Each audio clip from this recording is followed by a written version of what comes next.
ہمارے پیارے آقا صلی اللہ علیہ وآلہ وسلم نے معراج کی رات اتنا تیزی سے سفر کیا کہ سب سے پہلے آپ اپنی چچا زاد بہن کے گھر سے مسجد حرام تشریف لے گئے، وہاں سے آپ مسجد اقصی تشریف لے گئے جہاں آپ نے انبیاء کی امامت فرمائی، پھر ساتوں آسمانوں کی سیر کرتے ہوئے آپ سدرۃ المنتہا پہنچے، پھر وہاں سے آگے عرش الہی کا سفر شروع ہوا، پھر آپ نے اپنی آنکھوں سے اللہ پاک کا دیدار کیا اور قرب خاص میں اللہ تعالیٰ سے گفتگو کی، پھر آپ کو نمازوں کا تحفہ ملا اور آپ نے جنت و دوزخ کی بھی سیر فرمائی۔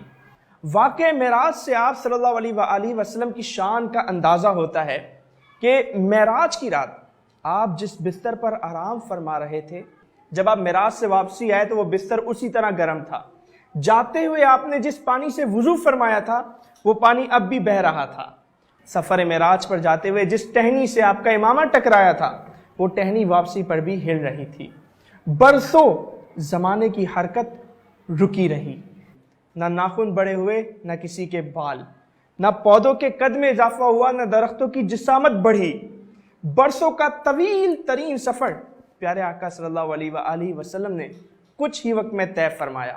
اس سے پتہ چلتا ہے کہ ٹائم اینڈ اسپیس سے آزاد ہونا گویا یہ آقا صلی اللہ علیہ وآلہ وسلم ہی کی شان تھی۔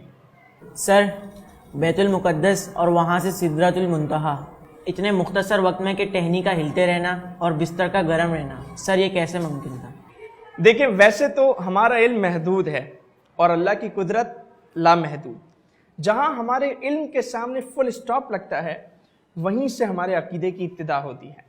میں اسے ذرا پریکٹیکلی سمجھاتا ہوں۔ فور ایگزامپل، یہ گھڑی ہے، اس میں سیل ہے، اگر میں اس کا سیل نکال دوں تو کیا ہوگا؟ گھڑی رک جائے گی۔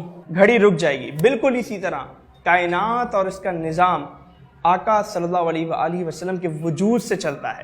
جب آقا صلی اللہ علیہ وآلہ وسلم اس کائنات سے باہر تشریف لے گئے، جب آپ ٹائم اینڈ اسپیس کی قید سے آزاد ہو گئے تو کائنات اسٹل ہو گئی، رک گئی۔ اسی لیے ہم کہتے ہیں نا کہ وہ جو نہ تھے تو کچھ نہ تھا، وہ جو نہ ہو تو کچھ نہ ہو، جان ہے وہ جہان کی، جان ہے تو جہان ہے۔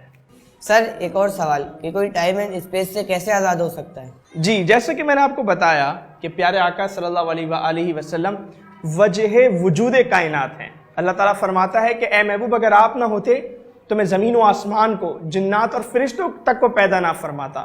تو آقا صلی اللہ علیہ وآلہ وسلم کے کائنات سے باہر چلے جانے سے یہاں کا نظام رک جانا یہ ناممکن نہیں ہے، امپاسبل نہیں ہے۔ اور اگر ہم سائنٹیفکلی دیکھیں تو سائنس بھی انرجی ایکول ماس کی تھیوری مانتی ہے کہ اگر کوئی انسان روشنی کی رفتار سے سفر کرنے کا ہنر جان جائے تو وہ ٹائم اینڈ اسپیس کی قید سے آزاد ہو جاتا ہے۔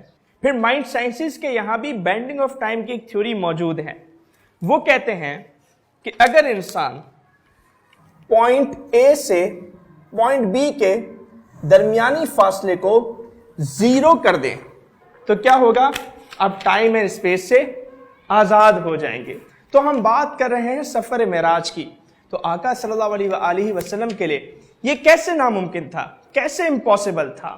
اور پھر سب سے آخری بات، سفر معراج جس نے کروایا وہ کون ہے؟ وہ اللہ تعالیٰ کی ذات ہے جس کی قدرت لامحدود ہے۔ وہ اگر چاہے تو ایک لمحے بلکہ اس سے بھی کم میں یہ سفر طے کرواتے ہیں۔